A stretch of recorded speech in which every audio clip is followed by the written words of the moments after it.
함께 기도하고 금요 집회를 시작하도록 하겠습니다. 살아계셔서 우리와 늘 함께 계시며 우리를 위해서 일하시고 우리와 교제하기를 원하시는 하나님, 이 시간에도 우리와 함께 계시며 우리와 말씀을 나누시려고 하시는 줄을 믿습니다. 하나님 역사해 주시고 은혜 주시고 이 시간 우리에게 가장 필요한 말씀들로 말씀하여 주시고 우리에게 새로운 힘을 허락하여 주시고 구원의 비밀을 알려주시고 세상이 줄 수도 없고 알 수도 없는 놀라운 위로와 평안으로 함께하여 주시옵소서. 요즘 험한 시대를 살아가면서 저희 영혼들이 지쳐있고 힘들어합니다. 특별히 코로나로 힘든 시기에 갈수록 코로나가 심해지고 있는 상황 가운데 저희 영혼은 늘 불안하고 염려 가운데 있습니다. 하나님의 말씀만이 우리에게 놀라운 위로를 주는 줄 믿사오니 하나님의 말씀으로 이 시간 우리를 변화시키시고 깨우쳐 주시고 놀라운 기쁨과 평안으로 함께하여 주옵소서. 하나님 찬양합니다. 예수님의 이름으로 기도드렸습니다. 아멘. 시간 함께 찬양하겠습니다. 무엇이 변치 않아.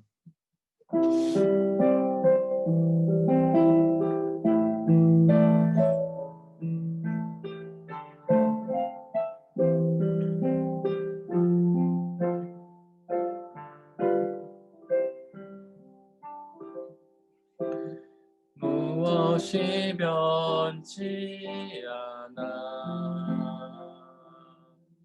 내 소망이 되며 무엇이 한결같아. 내 삶을 품으리. 그누가 날 만족해. 내 영이 쉬며 그 누구 기다려. 내 영이 기쁘리.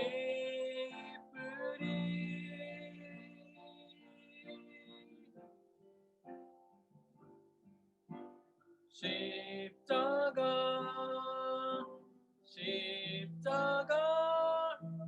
그 그늘 아래 내 소망인데.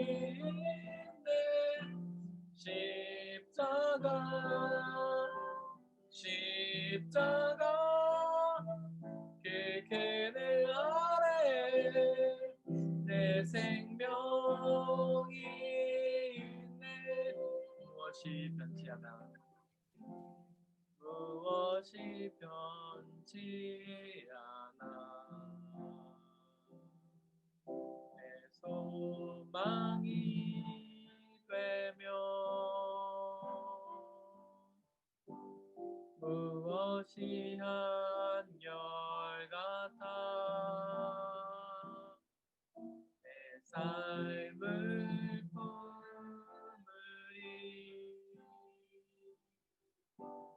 그누가 날 만족해.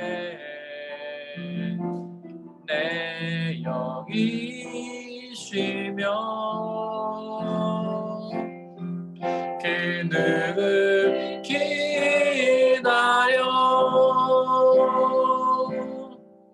내 영이 기쁘리.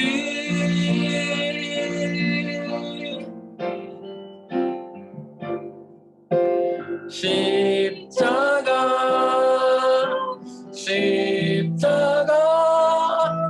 그 그늘 아래 내 소망이 있네. 십자가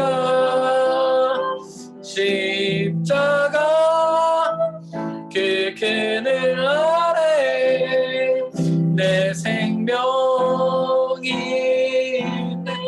무엇이 변치 않아. 무엇이 변치 않아. 내 소망이 되며 무엇이 한결같아.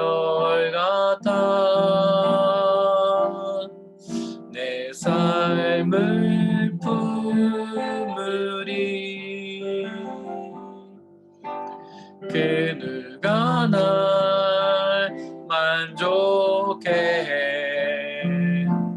내 영이 쉬며 그 누굴 기다려 내 영이 기쁘리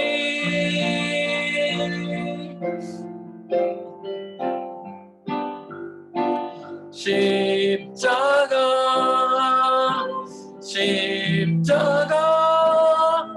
그 그늘 아래 내 소망이 있네 십자가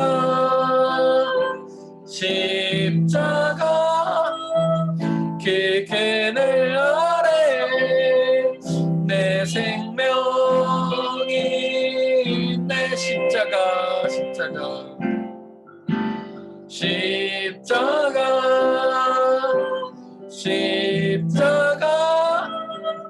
그 그늘 아래 소망이 있네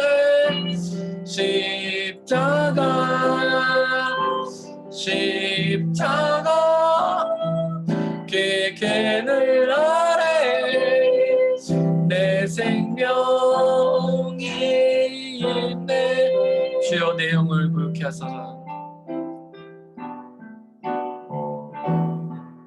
주여 내 영을 고요케 하사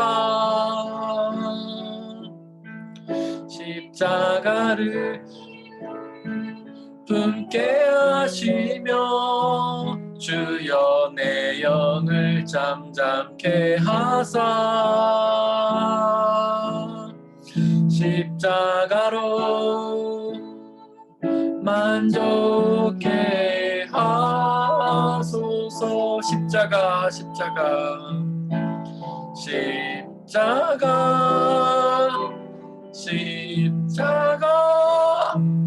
그 그늘 아래 내 소망이 있네 십자가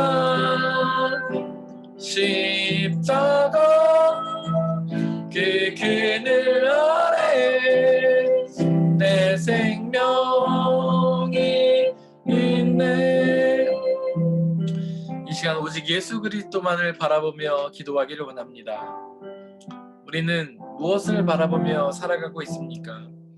그러나 우리의 구원은 오직 예수 그리스도께 있습니다. 우리는 그 예수 그리스도만을 바라볼 때에 구원을 얻을 수가 있습니다.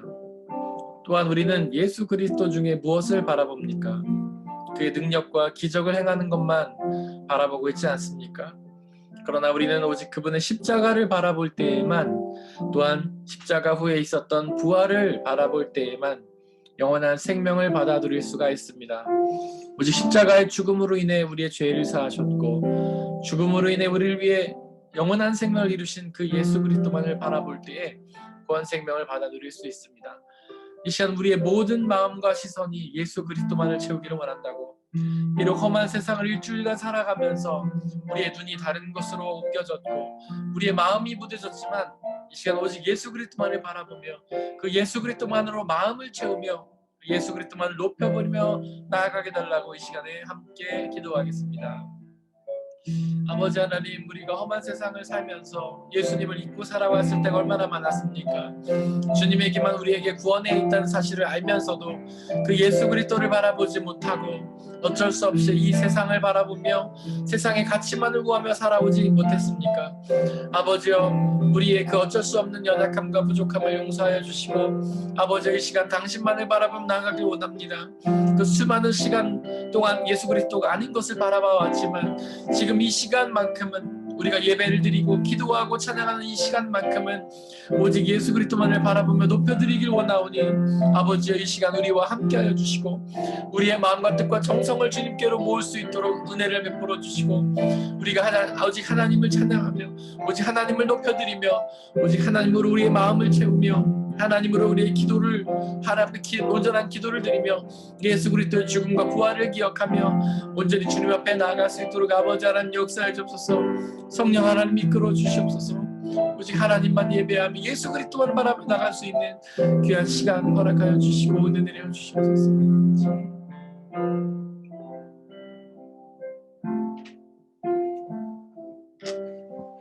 내 마음에 낙심이 되며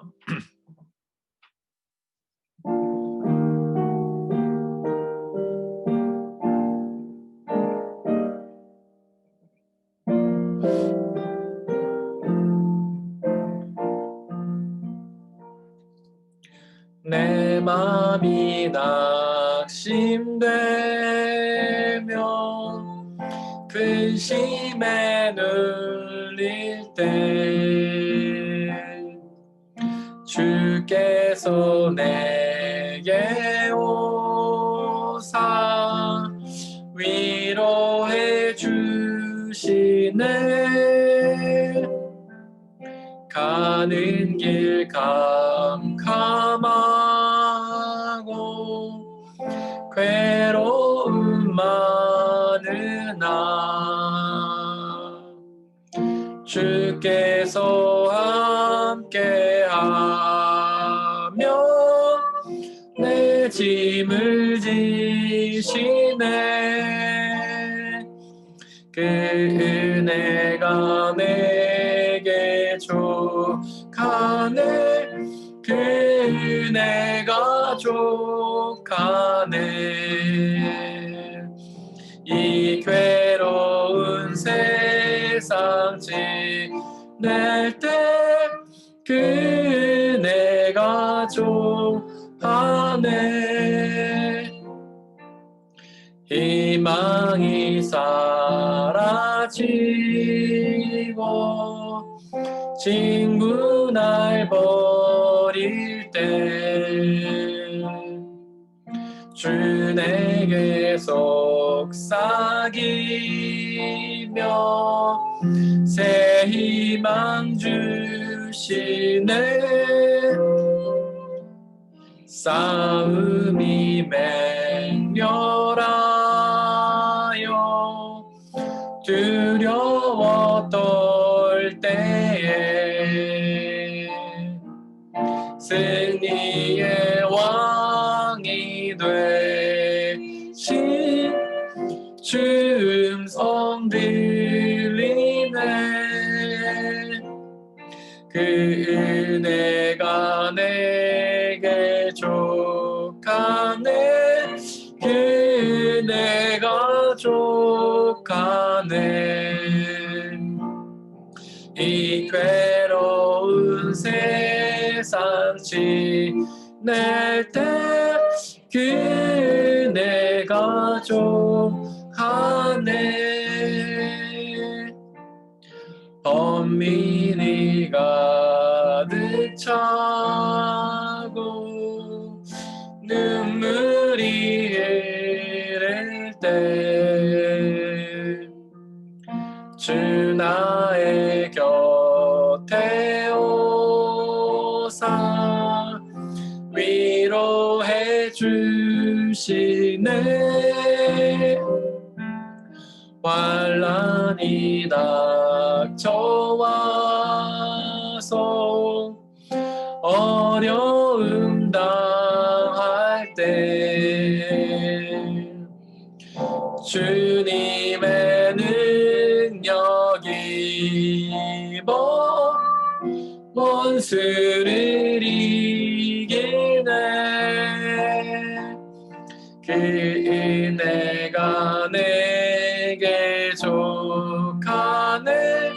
그 은혜가 족하네.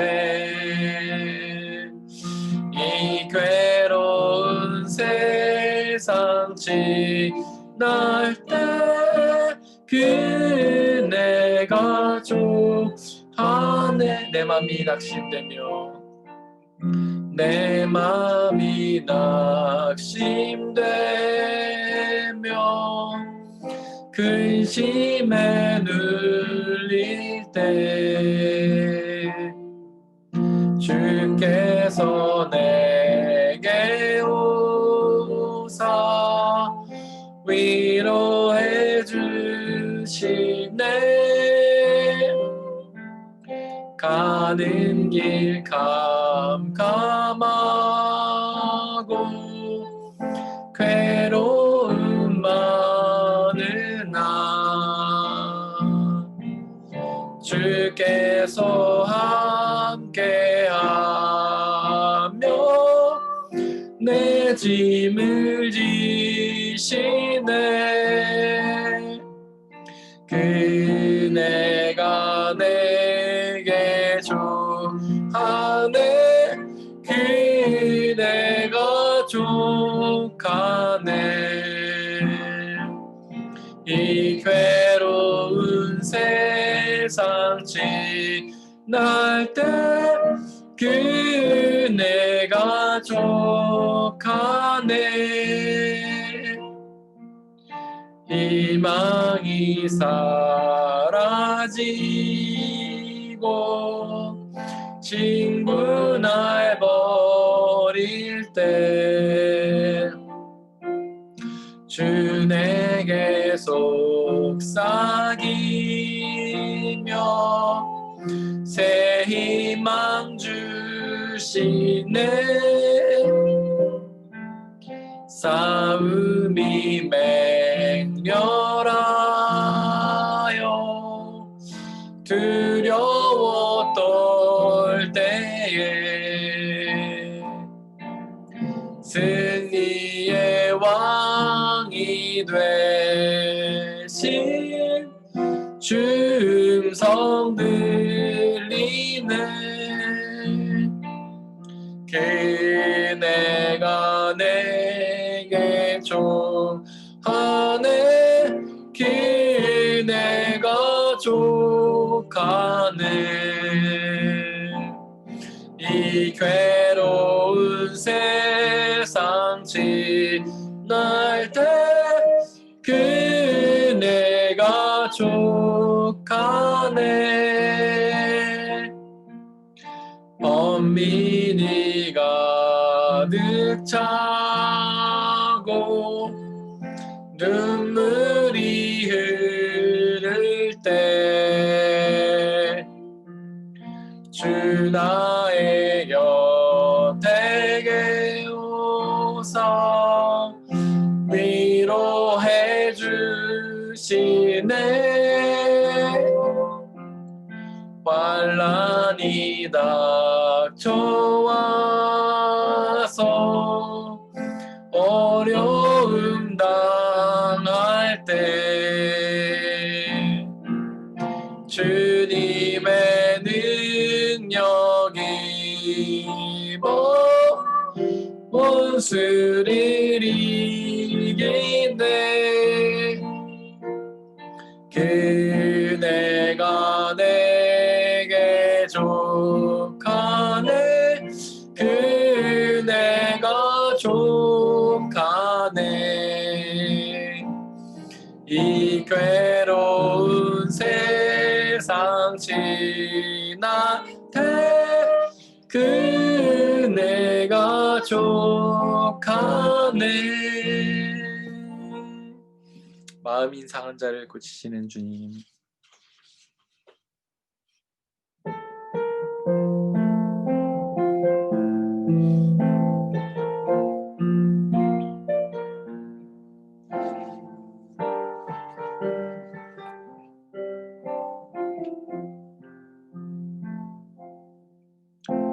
마음이 상한 자를 고치시는 주님 하늘의 아버지 날 주관하소서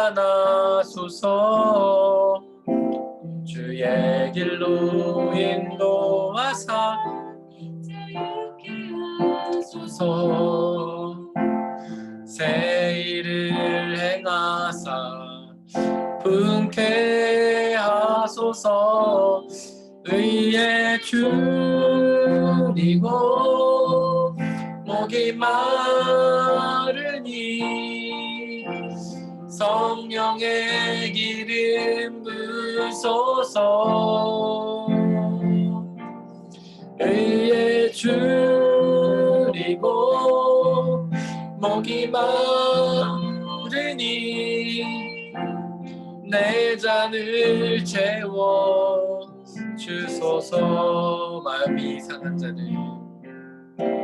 마음이 상한 자를 고치시는 주님, 하늘의 아버지 날 주관하소서. 주의 길로 인도하사 자유케 하소서.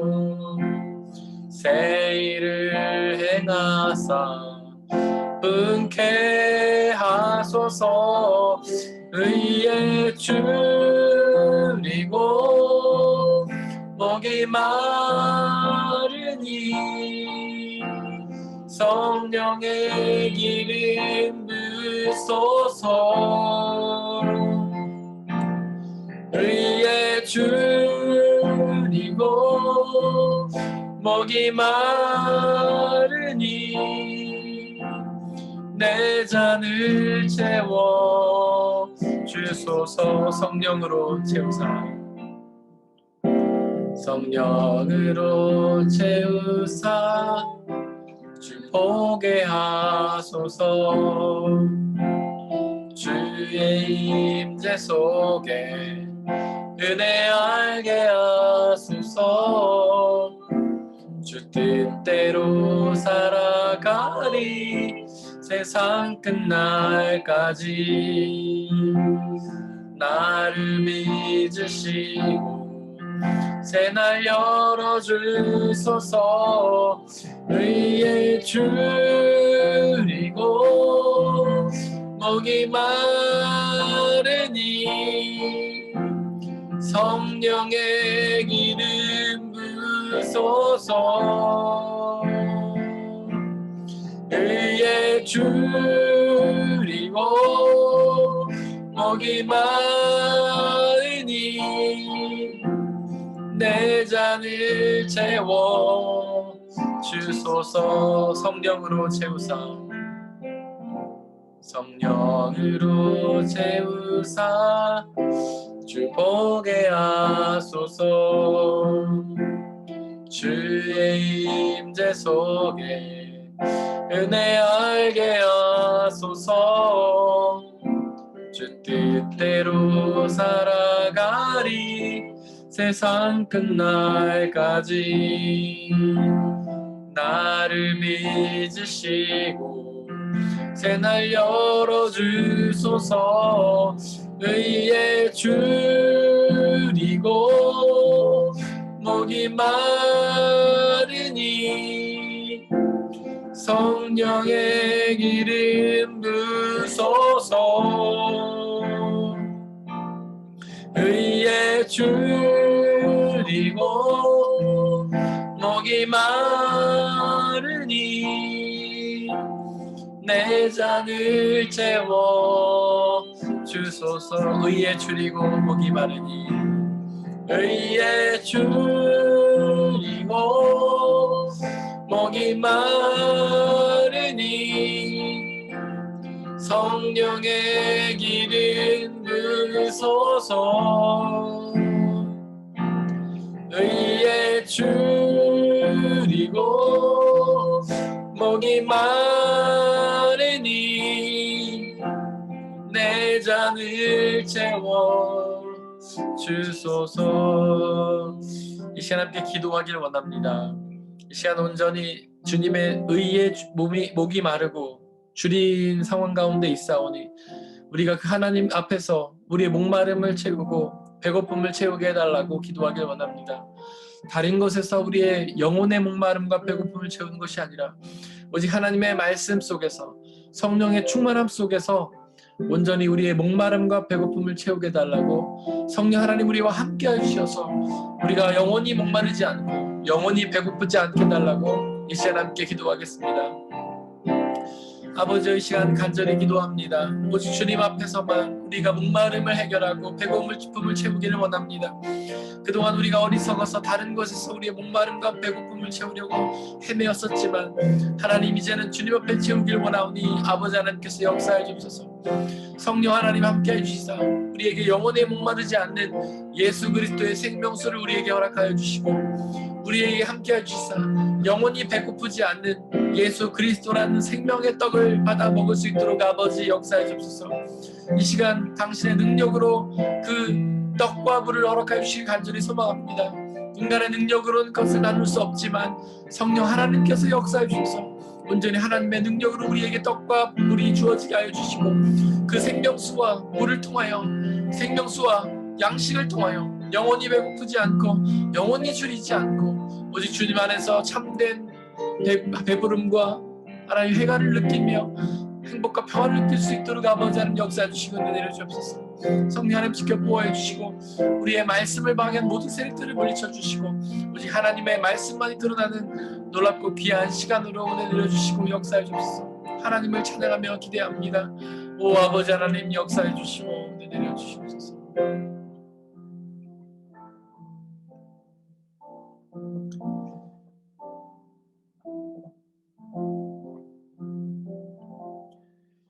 하나님 아버지, 우리의 영혼이 목이 마르고 우리 영혼이 배가 고픕니다. 이 시간 영원한 생명수이신 예수 그리스도의 말씀을 우리에게 부어주시고 영원한 생명의 빵이신 예수 그리스도의 말씀을 우리에게 부어주셔서 그 말씀을 통하여 우리가 영원히 목마르지도 않고 줄이지도 않게 하여 주옵소서. 성령의 충만함으로 우리를 지켜 보호하여 주시사 말씀 듣기를 방해하는 모든 세력들을 물리쳐 주시고 하나님의 말씀만이 드러나며 그 말씀이 우리 마음 가운데 온전히 심겨지며 이해되어지고 믿어져서 영원한 생명을 맺을 수 있도록 아버지 역사하여 주시옵소서. 우리 주 예수 그리스도의 이름으로 기도드렸습니다. 아멘. 이 시간에 함께 말씀을 나누려고 합니다. 저희가 지난주에 나눴던 말씀 잠깐 돌이켜보고 가려고 하는데요. 저희가 지난주에 나눴던 말씀 계속해서 이제 엘리바스라는 욥의 친구가 욥의 고난을 보고 욥에게 훈계를 하는 장면이 있었습니다. 그는 특별히 욥에게 여러 가지 속담을 가지고 욥을 가르쳤죠. 뭐 8절에 있는 것처럼 악을 갈아 재난을 뿌린 자는 그대로 거둔다. 이거는 뭐 우리나라 말로 치면, 우리나라 속담으로 치면 콩 심은 데 콩 나고 파 심은 데 팥난다. 뭐 그런 거겠죠. 그리고 뿌린 대로 거둔다. 이런 말씀과 비슷하다고 할 수 있습니다. 9절부터 또 계속해서 엘리바스는 당시에 그 사람들에게 통용되었던 속담을 통해서 욥을 가르치려고 합니다. 9절에 보면 모두 하나님의 입김에 쓸려가고 그의 콧김에 날려갈 것들이다. 이것도 바로 속담이죠. 인과응보와 권선징악을 나타내는 속담이라고 할 수 있습니다. 10절에서도 엘리바스는 속담을 이용하는데요. 사자의 울부짖음도 잠잠해지고 사나운 사자의 울부짖음도 그치는 날이 있다. 힘센 사자도 이빨이 부러진다. 이 속담도 이제 비슷한 내용이라고 할 수 있습니다. 뭐 10절 말씀 자체에는 뭐 악이나 죄에 대한 이야기가 나오지는 않지만 그 사자가 어려운 일을 당하면 뭐 울부짖음이 잠잠해지고 그치고 이빨이 부러진다, 이런 뜻을 나타내는 말입니다. 10절 말씀도 인과응보나 권선징악을 나타내는 속담이라고 할 수 있습니다. 11절 말씀도 비슷한 말씀이죠. 사자가 늙어서 먹이를 잡지 못하면 어미를 따르던 새끼 사자들이 뿔뿔이 흩어진다. 즉 원인이 있으면 결과가 있다, 이런 뜻이죠. 인과응보라는 것입니다. 권선징악, 착한 일을 하면 선으로 보답을 받고 악한 일을 하면 악으로 보답을 받는다. 원인이 있으면 결과가 있다. 그런 속담이라고 할 수 있습니다. 지금 8절에서 11절까지 저희가 지난주 살펴봤던 말씀은 전부 엘리바스가 속담을 언급하면서 욥을 질책하는 내용인데요. 즉 욥의 고난이 어떤 죄의 결과라는 것이죠. 죄라는 원인이 있으면 고난이라는 결과가 있다는 겁니다. 인과응보죠. 권선징악이에요. 계속해서 엘리바스는 그런 인과응보를 가지고 이야기를 하고 있습니다. 저희가 나눴던 것처럼 그 속담이라는 그것들은 사람의 지혜전통의 모음이라고 할 수 있어요. 우리가 속담은 당연히 진리일 것이다 이렇게 받아들이죠. 속담은 다 맞을 거다 이렇게 받아들이는 경우가 굉장히 많은데 속담은 사람의 지혜 전통이에요. 진리라기보다는 사람의 지혜 전통이에요. 진리가 무엇입니까? 진리는 알레테이아라는 말이에요. 진리, 알레테이아. 이건 두 가지 의미를 갖고 있습니다. 이거 첫 번째는요. 독일어로 말하면 오픈바rum이에요. 감춰진 것이 드러나는 것이죠. 하나님의 말씀은 진리입니다. 그것은 감춰졌던 것이 드러나는 것이기 때문에 그래요. 하나님이 말씀하기 전에는 그게 감춰져 있었어요. 근데 하나님이 말씀하시면서 그것이 드러나게 된 것이죠. 예를 들면 예수 그리스도라는 구원의 복음. 이거는 감춰져 있던 거예요. 비밀이에요. 바울도 그렇게 말하죠. 복음이 비밀이라고. 그것이 비밀인 이유는 뭐냐면요. 사람들이 이해하지 못하기 때문에 감춰져 있던 거예요. 그런데 예수 그리스도를 통해서 우리에게 드러났어요. 오픈바로 드러난 것이죠. 알레테이아는 감춰진 것이 드러난다. 진리는 감춰진 것이 드러난다라는 뜻을 갖고 있습니다. 두 번째로 진리는 무슨 뜻이냐면요. 변하지 않는다 이런 뜻이에요. 알레테이아에서 레테이아는 변한다는 뜻이에요. 아는 부정관사를 의미해요. 부정어미라고 할 수 있겠죠. 부정어미. 알레테이아. 그래서 알레테이아는 변하지 않는다라는 뜻입니다. 진리는 변하지 않는 거예요. 태초부터 지금까지 변하지 않는 거예요. 우리가 사는 이런 세상의 어떤 지혜나 지식 중에 진리가 무엇이 있을까요? 진리는 없습니다. 세상의 지혜는 다 변합니다. 세상의 지식은 다 변해요. 우리가 지금은 과학 시대를 살고 있죠. 얼마나 많은 지식들이 우리에게 넘쳐나고 있습니까? 이것도 변해요. 얼마 전에 고전 물리학의 시대에는요. 물리학의 법칙이 최고의 법칙이었어요. 물리의 법칙. 그러나 지금은 양자역학의 시대로 들어가고 미세의 시대로 들어가잖아요. 그것으로 들어가면서 어떤 고전 물리의 법칙이 통하지 않는 시대가 오잖아요. 그런 것처럼 우리가 알고 있는 지혜와 지식은 변합니다. 예를 들면은 옛날에는 3G 폰, 2G 폰, 2G 폰이 진리였어요. 그게 최첨단 기술이었습니다. 지금은 어떻습니까? 5G가 나오고 있잖아요. 스마트폰이 나오고 있잖아요. 계속해서 사람의 지식과 지혜는 변하는 겁니다. 앞으로는 어떤 시대가 올지 상상할 수 없지만 지금 것들이 충분히 촌스럽게 보일 만큼 앞으로는 또 다른 것들이 나올 겁니다. 사람의 지혜도 변합니다. 저희가 계속해서 살펴보는 것이 무엇입니까? 그 엘리바스와 욥의 친구들이 주장하는 인과응보, 권선징악. 이게 맞는 경우도 있지만 맞지 않는 경우가 많다는 거잖아요. 인과응보가 맞는 경우도 있어요. 권선징악이 맞는 경우도 있어요. 착한 일을 하면 상을 받는 경우도 있습니다. 악한 일을 하면 벌을 받는 경우도 있어요. 그러나 그렇지 않은 경우가 더 많을 수도 있고 비슷할 수도 있겠죠. 그렇지 않은 경우도 있다는 거죠. 착한 일을 해도 상을 받지 못하고 오히려 벌을 받고 악한 일을 해도 벌을 받지 않고 오히려 상을 받는 경우가 많다는 겁니다. 이거는 굳이 제가 증명하지 않아도 여러분 잘 알겠죠. 여러분들의 주변에도 그런 일들이 많지 않습니까? 많은 사람들이 악을 행해도 벌을 받지 않아요. 선을 행해도 상을 받지 않아요. 그렇지 않습니까? 그리고 우리도 그렇잖아요. 우리가 노력한 대로 모든 걸 다 이룹니까?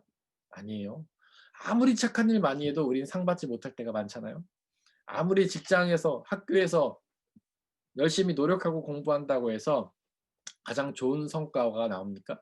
가장 좋은 열매가 맺히나요? 우리가 열심히 하면 세상에서 성공하고 좋은 상을 받고 월급이 올라가고 수익이 많아지고 인기와 명예를 얻고 그렇습니까? 그렇지 않아요. 열심히 해도 안 되는 사람이 있습니다. 어떤 사람들은 혀를 차겠죠. 저 사람 열심히 안 하더니 역시 저렇게 실패할 줄 알았어. 또 어떤 사람들은 저 사람 열심히 하더니 역시 좋은 결과 얻었구만. 이렇게 말하는 사람이 있을 수 있겠지만 그렇지 않은 경우가 훨씬 많다는 거예요. 이 세상의 지식, 사람의 지혜 전통은 진리가 아니라는 겁니다. 변해요. 제한적이에요. 항상 틀려요. 근데 그 속담 중에도 그런 말이 많다는 거예요. 뿌린 대로 거둔다라는 속담 있죠. 뿌린 대로 거둡니까? 아니에요. 뿌린 대로 거두지 않습니다. 8절에 기록된 것처럼 악을 갈아 재난을 뿌린 자는 그대로 거두더라. 그렇지 않아요. 9번도 10절도 11절도 이 속담들이 다 틀릴 수도 있다는 겁니다. 즉 속담이 어떤 경우에 적용은 맞지만 틀리는 경우가 많다는 거예요. 그러니까 속담 우리가 무조건 믿을 수 없다는 것이죠. 제가 지난주에도 살펴봤지만 그 성경에 잠언이라는 책이 있습니다. 잠언은 사실 하나님의 말씀도 그 안에 수록이 되어 있는데 유대인들의 지혜 전통이 그 안에 포함이 되어 있어요. 그래서 잠언의 말씀들 중에 우리가 하나님의 말씀이다, 진리다라고 받아들일 수 있는 것도 있지만 그렇지 않은 것도 있어요. 그 안에 사람의 지혜 전통이 포함되어 있기 때문에. 그래서 어떤 경우는 우리가 적용할 수 있지만 어떤 경우는 적용하지 못한 경우가 있기 때문에 그것들을 잘 읽어야 됩니다. 특별히 그 유대인들의 지혜 모음집인 탈무드, 그거 사람들이 많이 보죠. 그 안에 지혜가, 하나님의 지혜가 많이 있다면서. 하지만 그것도 유대인들의 지혜 전통이기 때문에 그대로 보아서는 안 된다는 것입니다. 그리고 가장 중요한 거, 성경의 가르침은요, 결코 권선징악과 인과응보가 아니라는 겁니다. 성경의 가르침이 무엇입니까? 복음이에요, 복음. 유앙겔리온이죠.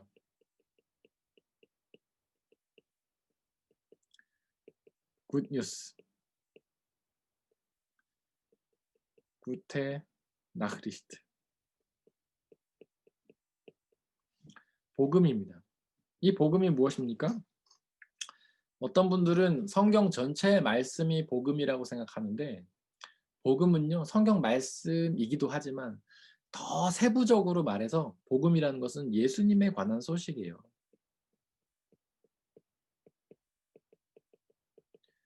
특별히 예수님에 관한 소식들 중에서 예수님의 십자가의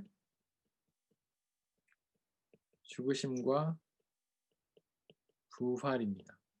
이게 핵심이에요. 근데 여기서 십자가도 사실 별로 안 중요해요.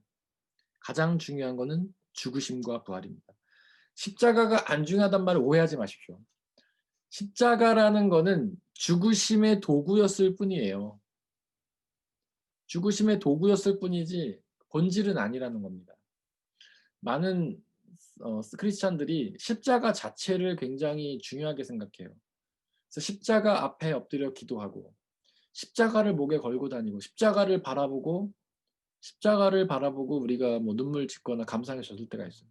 물론 예수님이 십자가에 죽으셨기 때문에 십자가가 중요한 건 사실입니다. 근데 본질은 죽으심이에요. 십자가는 하나의 방법이었을 뿐입니다. 만약에 예수님이 십자가가 아닌 다른 방법으로 죽으셨다면 다른 게 더 중요하게 됐겠죠. 중요한 건 죽으심이지 십자가가 아니라는 것입니다. 그리고 죽으심보다 더 중요한 것은 부활입니다. 예수님의 죽으심은 무엇을 이루셨습니까? 우리의 죄를 용서하셨습니다. 죄 용서 중요하죠. 우리가 죄 용서를 받지 않으면 하나님 앞에 나갈 수가 없잖아요. 죄는 하나님과 우리 사이를 떨어뜨려 놓는 어떤 담과 벽과 같은 거잖아요. 그 죄를 용서받아야지만 하나님께 나갈 수가 있죠. 그러니까 이 죽으심을 통한 죄 용서는 우리가 하나님 앞에 나아가는 첫 단계를 할 수 있어요. 구원을 얻는 첫 단계라고 할 수 있어요. 근데 여기서 끝나면 안 돼요. 부활로 나가야 됩니다. 예수님의 부활을 또 믿고 기억해야 돼요. 부활이 없으면 우리에게 영원한 생명이 없기 때문이죠. 죄 용서를 받았는데 영원한 생명을 얻지 못한다면 우리의 구원이 무슨 의미가 있겠습니까? 하나님 나라 갈 수가 없죠. 영원히 살 수 없잖아요. 그래서 복음의 핵심은 죽으심과 예수님의 죽으심과 부활인데 그중에 더 중요한 것은 부활이다라는 거예요. 제가 왜 이게 더 중요하다고 강조를 하냐면 많은 신앙인들의 경우에 죽으심에 대해서는 굉장히 우리가 기억을 많이 합니다. 예수 그리스도 앞에서 죄 회개를 많이 해요. 주여 죄를 용서해 주시옵소서. 지난날의 끔찍한 죄를 다 용서해 주세요. 회개를 많이 하는데 거기서 그냥 끝나요.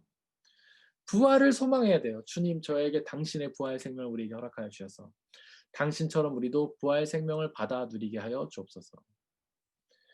이렇게 기도하는 부활이 반드시 있어야 된다는 겁니다. 우리는 많은 경우에 고난주간은 열심히 기억을 하죠. 근데 부활주일은 별로 그렇게 물론 칸타타도 하고 뭐도 하지만 예수님의 부활에 대해서 이렇게 뼈저리게 아주 가슴 깊이 느끼지는 못해요. 죄 용서는 아주 가슴 깊이 느끼죠. 그분의 어떤 십자가 고난 당하신 영화들을 보면서 우리가 눈물 짓기도 하고 감동받기도 합니다. 그런데 부활을 보면서는요, 별로 감동을 느끼지 못해요. 그 이유는 뭐냐면 예수님의 죽으심, 그거는 우리의 감각으로 확인이 가능합니다. 우리의 주변에 죽은 사람들이 있기 때문에 죽음이 뭔지 실제로는 모르지만 대충 감은 잡아요. 그러니까 우리의 어떤 감각 기관을 통해 감각할 수 있기 때문에 죽음에 대해서는 우리가 동감을 합니다. 그런데 부활은요, 우리가 이 세상에서 경험할 수 없는 사건이에요. 우리가 성경에서 예수님의 부활을 유일회적 사건이다라고 해요. 그건 전 역사를 통틀어서 한 번밖에 없었던 사건이라는 거예요. 그렇게 예수님만이 부활하신 거예요. 예수님 이전에도 부활한 사람이 없었고 이후에도 부활한 사람이 없었어요. 그렇기 때문에 그 부활은 누구도 경험해 보지 않았기 때문에 우리는 그게 굉장히 생소한 겁니다. 여러분들 중에는 어 남극에 갔다 와본 분도 계시고 가 보지 못한 분도 계시겠죠. 저도 못 가 봤어요. 근데 남극에 대해서 얘기만 들어 갖고는 도대체 거기가 어떤 세상인지 우리는 상상을 못 합니다. 뭐 1 년의 대부분이 뭐 낮이고 뭐 어떤 얼음이 덮여 있고 이런 상상할 수 있지만 우리가 경험을 해 보지 않으면 전혀 모르잖아요. 그것처럼 부활은 우리가 경험해 보지 않았기 때문에 알 수 없는 곳이라는 거예요. 근데 뭐 어떤 분은 질문할 수 있을 거예요. "아 왜 부활이 예수님밖에 없냐. 나사로도 부활하지 않았냐." 근데 나사로는요 부활이 아닙니다. 나사로는 소생이라고 해요, 소생. 소생과 부활은 다른 겁니다. 아마 아시는 분들 계시겠죠? 소생은요 죽었다가 다시 살아났는데 다시 죽는 게 소생이에요. 부활은요 죽었다가 살아나서 영원히 사는 게 부활이에요. 나사로는 어땠습니까? 죽었다가 살아나서 영원히 살았나요? 아니에요. 그랬다면 성경에 기록을 했겠죠. 나사로가 영원히 살았다. 아닙니다. 나사로는 죽었어요. 다시 살았지만 언젠가는 죽었습니다. 그렇기 때문에 그는 부활이 아니에요. 그렇다면 뭐 엘리야 같은 사람은 죽음을 보지 않고 하나님 나라에 올라가지 않았냐? 그럼 그게 부활은 아니냐? 이렇게 얘기할 수도 있어요. 그런데 엘리야는 죽지 않았잖아요. 죽은 다음에 다시 살아나서 영원히 사는 게 부활이거든요. 그러니까 엘리야는 부활이 아닙니다. 엘리야는 생명이 오래 갔을 뿐이에요. 오직 부활하신 분은 예수님밖에 없어요. 그렇기 때문에 우리는 그것이 감각적으로 경험되지 않기 때문에 잘 믿지 못하지만 그럼에도 불구하고 우리는 그것을 믿으면서 소망해야 돼요. 바로 이 복음이 굉장히 중요한 겁니다. 복음을 보십시오. 핵심은 죄 용서와 부활이라고 말씀드렸어요. 죄를 지어도 벌을 받지 않고 오히려 구원을 얻는다. 이게 복음이에요. 이게 인과응보와 권선징악과 같습니까? 아니죠. 완전히 다른 거죠. 인과응보, 죄를 지으면 벌을 받는다 아닙니까? 그러나 복음은요. 죄를 지어도 예수님을 믿으면 벌을 받지 않는다라는 거예요. 인과응보랑 완전히 상반되는 개념입니다. 권선징악과 완전히 상반되는 개념이에요. 바로 욥은 우리가 1 장 2 장에서 볼 수도 있듯이 욥은요. 자신의 아들이 무의식 중에 지었을지도 모르는 죄를 위해서도 회개를 했던 사람이에요. 자기 자신에 대해서는 얼마나 철저히 회개했겠습니까? 알고 지은 죄, 알고 짓지 못한 지은 죄까지도 철저히 아마 회개했을 거예요.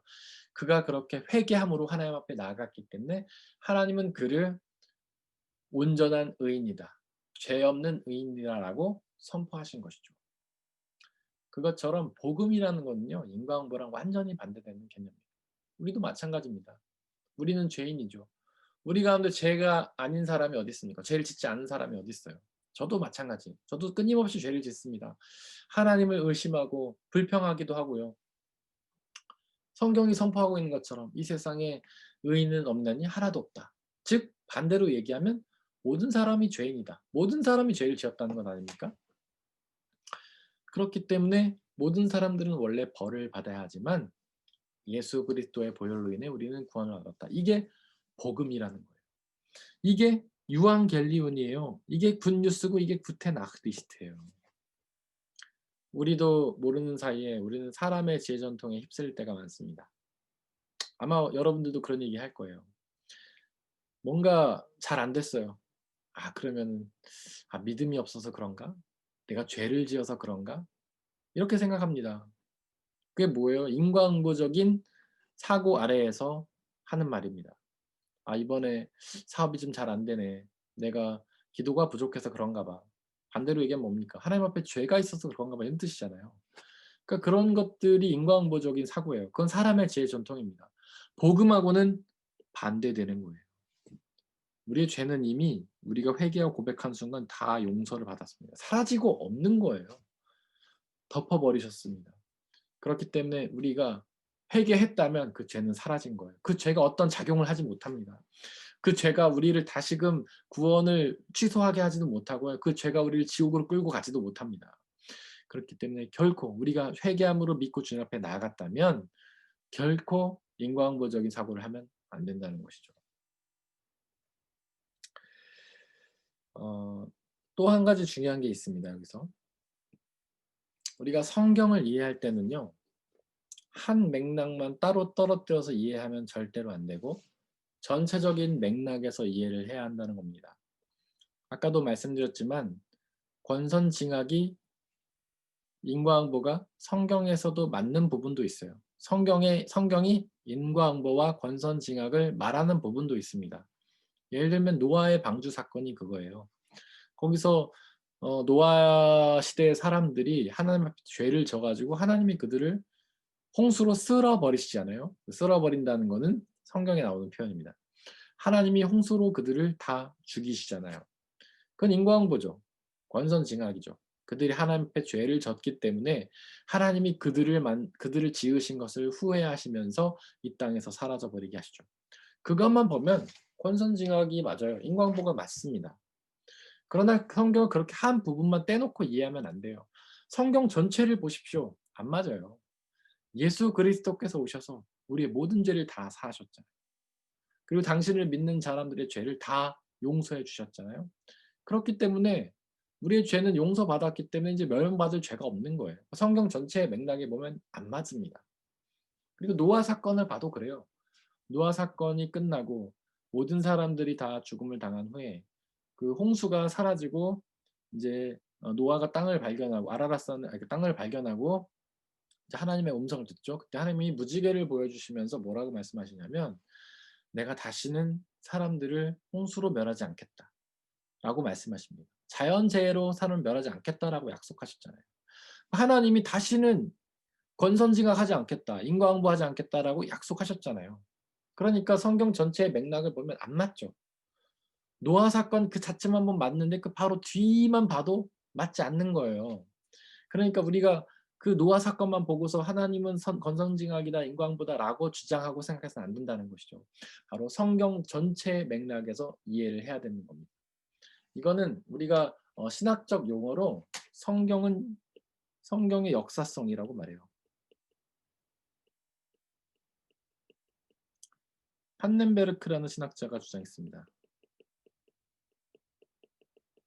성경 안에는 역사가 있다는 거예요. 역사. 역사가 뭡니까? 역사적으로 우리 나라가 변화하듯이 성경 안에 있는 어떤 사건들이 변화하는 거예요. 우리 개개인이 다 역사를 갖고 있지 않습니까? 저는 저라는 역사를 갖고 있고 여러분들 한 사람 한 사람은 각자의 역사를 갖고 있잖아요. 그게 뭐 책에 기록되진 않았지만 우리는 알고 있지 않습니까? 우리가 어디서 태어나고 어느 부모님 밑에서 태어났고 어느 부모님과 자랐고 어느 동네에서 자랐고 친구들 누구를 만났고 어느 학교를 다녔고 어떤 사건을 겪었고 누구랑 결혼을 했고 어떤 자녀를 낳았고 이런 역사를 쭉 갖고 있잖아요. 그런 역사는 흐르지 않습니까? 변화하잖아요. 성장하잖아요. 아기가 한 명 있다고 칩시다. 그 아이가 태어나요. 그러면 그 아이가 세월이 흐르고 밥을 먹고 키와 지혜가 자라면서 변하잖아요. 그 아이가 1살 때의 모습을 영원히 갖고 있습니까? 그렇지 않아요. 5살 때의 모습을 영원히 갖고 있습니까? 그렇지 않습니다. 점점 시대에 따라 변하는 거예요. 제 아들이 장난꾸러기죠. 네, 장난을 많이 칩니다. 그 아들을 보면은 우리 성도님들께서 그런 질문을 많이 하세요.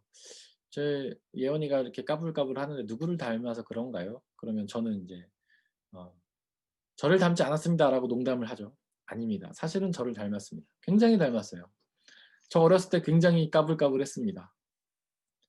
뭐 동네에 유명했어요. 저희 어머니가 하는 말이 동네에서 제 이름만 들렸다고 합니다. 무슨 일만 터지면 "재학아, 재학이 엄마, 재학이 엄마." 그래 가지고 저희 동네 저희 어머니가 굉장히 유명했다고 합니다.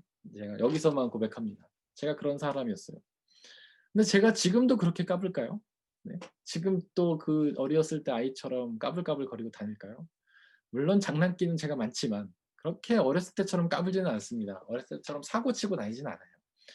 그런데 어떤 누군가가 저를 지금 보고 '아이 어렸을 때 사고치니까 지금도 사고치겠지. 지금도 동네에 있는 물건들 부수고 다니고 친구들과 장난치고 친구들과 싸우고 그러겠지.' 이렇게 얘기한다면 그게 맞습니까? 틀리죠. 5살 때 저를 보고 42살의 저를 판단한다면 그 판단이 완전 틀리죠. 저라는 사람은 성장하잖아요. 인격도 자라고 키에도 자라고 지혜도 자라고 신앙도 잘하고 성숙하잖아요, 사람이. 여기저기 배우면서 '아 지난날의 잘못이 내가 잘못이었구나. 너무 까불었구나. 그때 어머님, 아버님 속을 너무 속상하게 했구나. 우리 예언이가 엄마 아빠가 속상하게 해 하는 거 보면서 나도 그렇게 엄마 아빠를 속상하게 했구나. 인제는 그러지 말아야지.' 지금 부모님께 전화 드리면 제가 효도도 하고 막 그러지 않을까요?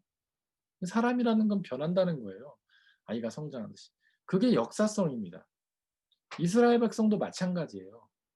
구약 시대의 이스라엘은요. 그것도 구약 초기의 이스라엘, 노아 시대의 이스라엘은 어린아이 같은 거예요.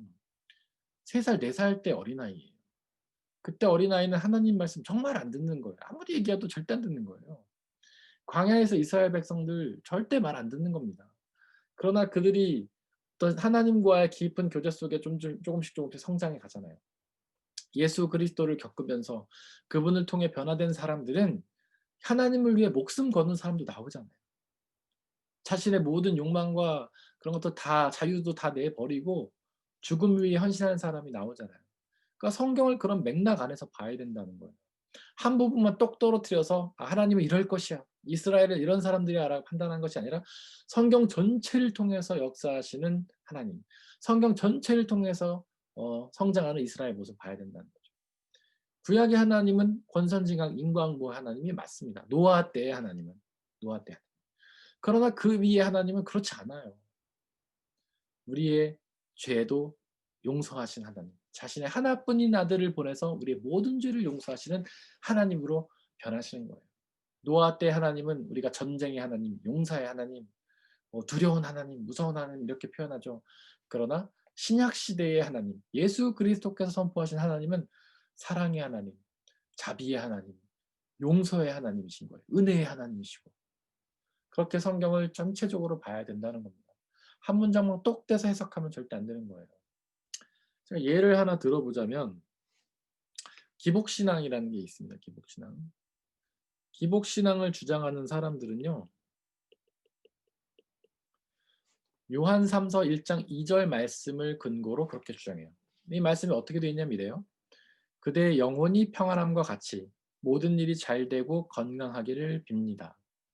이거는 요한이 요한 서신을 읽는 사람들에게 빈 어떤 인사예요. 한 인사예요. 여러분들이 좀 평안하고 여러분들 일들이 잘 되고 건강했으면 좋겠습니다라고 인사를 한 거예요. 근데 기복신앙을 주장하는 사람들은 이거 부분만 탁 떼가지고 야 성경에 이게 기록돼 있으니까 예수님 믿으면 영원히 평안하고 모든 일이 잘 되고 건강해 이렇게 주장하는 겁니다. 이거는 요한이 인사말로 한 건데 그게 성경에 기록돼 있다고 진리로 받아들이는 거예요. 예를 들면 제가 여러분들한테 뭐 연락을 하면서 "아 여러분들 건강하시고요. 평안하시고요. 늘 일들이 형통하시길 바라요." 이렇게 인사하잖아요. 근데 제가 그렇게 말했다고 그렇게 되는 겁니까? 그게 아니잖아요. 그렇게 됐으면 좋겠다. 우리가 모두가 좀 건강하고 일도 잘 되고 평안하면 좋잖아요. 그렇게 인사를 하는 거잖아요. 그렇게 된다는 뜻이 아니죠. 그렇게 인사를 하는 거지. 근데 기복신앙 사람들은 고거 한 줄만 탁 떼 가지고 앞뒤 다 잘라 먹고 이렇게 이해를 하는 거예요. 예수님 믿으면 삼박자 축복을 받는다. 영혼이 평안하고 모든 일이 잘 되고 건강한다. 이거는 성경 전체의 맥락을 완전히 무시하는 잘못된 해석입니다.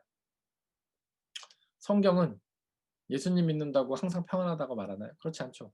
모든 일이 잘 된다고 말하나요? 그렇지 않아요. 모두 항상 건강하다고 말하나요? 그렇지 않아요. 예수님을 믿어도 고난 당할 수 있다라고 말하죠. 평안하지 않을 수도 있고 모든 일이 잘 안 될 수도 있고 건강하지 않을 수도 있다라고 얘기를 하는 겁니다. 그렇기 때문에 우리가 성경을 볼 때는 반드시 맥락 안에서 이해를 해야 된다는 것이에요. 오늘 여기까지 우리가 하려고 합니다. 우리 함께 찬양하면서 기도하기를 원합니다.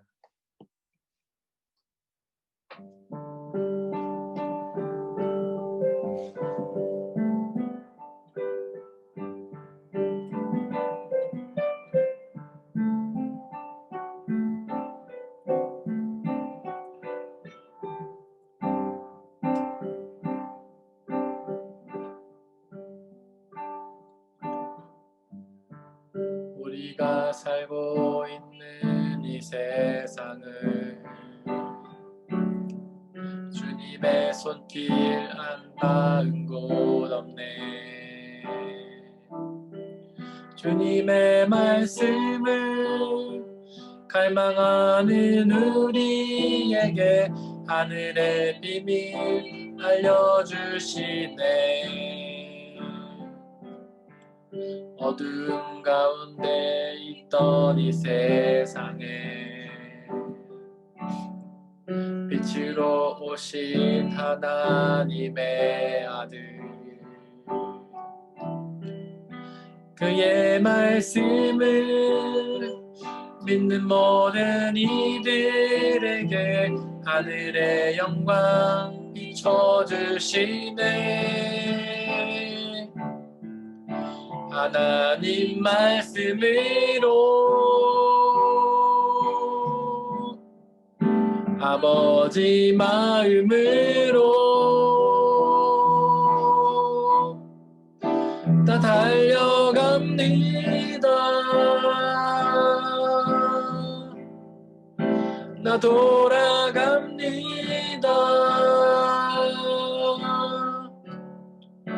말씀이 육신되어 말씀이 내 삶 되어 주 나라 이웃에 주님 뜻 내 안에 이루소서. 하나님 말씀으로 하나님 말씀으로 아버지 마음으로 나 달려갑니다. 나 돌아갑니다.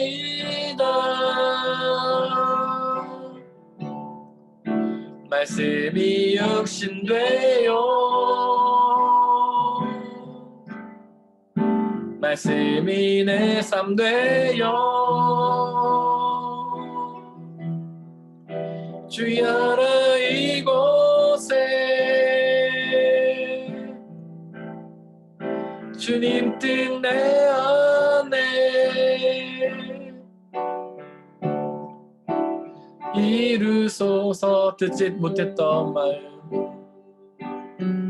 듣지 못했던 마음 주님의 성령 오셔서 보지 못했던 나의 눈 주를 보게 하시네. 듣지 못했던 마음 주님의 성령 오셔서 보지 못했던 나의 눈 주를 보게 하시네. 하나님 말씀으로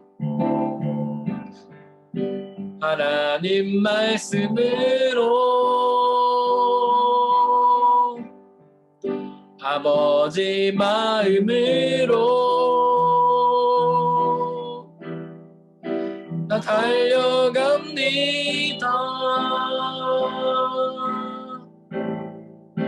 나 돌아갑니다.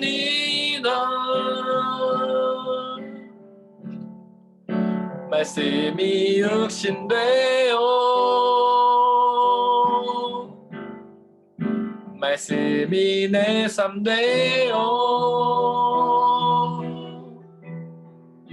주 나라 이곳에 주님 뜻 내 안에 이루소서. 이 시간 함께 기도하기를 원합니다. 우리가 사람의 지혜 전통에 갇혀서 사람의 지혜 전통을 따라 사는 것이 아니라 오직 하나님의 말씀에 집중하고 그 말씀을 주야로 묵상하고 그 말씀을 믿고 그 말씀을 마음에 새겨 그 말씀에 순종하며 살아가게 달라고 이 시간 함께 기도하겠습니다. 아버지 하나님, 우리가 헛된 사람의 지혜 전통을 바라며 그것을 묵상하며 그것을 마음에 새기고 살아가는 것이 아니라 오직 주님의 말씀만을 우리가 바라보며 말씀을 마음에 새기고 말씀에 순종하며 나갈 수 우리가 될 수 있도록 아버지 역사해 주옵소서.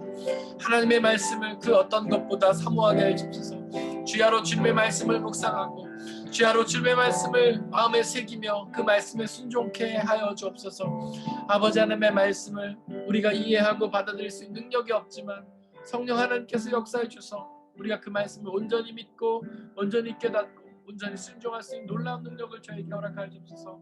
성령 하나님, 오직 말씀으로 말씀하여 주시고 그 말씀으로 살아갈 수 우리가 될 수 있도록 아버지 하나님 역사해 주시고, 성령 하나님, 이 시간 간절히 소망합니다. 우리가 사람의 지혜 전통에 현혹되어서 그 지혜 전통을 따라 사는 것이 아니라 오직 하나님의 말씀을 주야로 묵상하고 그 말씀을 마음에 새기며 그 말씀을 이해하고 믿고 순종하여 그 말씀에게 있는 영원한 생명 받아들일 수 있도록 은혜 내려 주옵소서. 성령 하나님, 우리에게 말씀하여 주시고 그 말씀을 이해하고 믿고 깨달을 수 있는 놀라운 능력으로 함께하여 주옵소서. 예수 그리스도의 이름으로 기도드렸습니다. 아멘.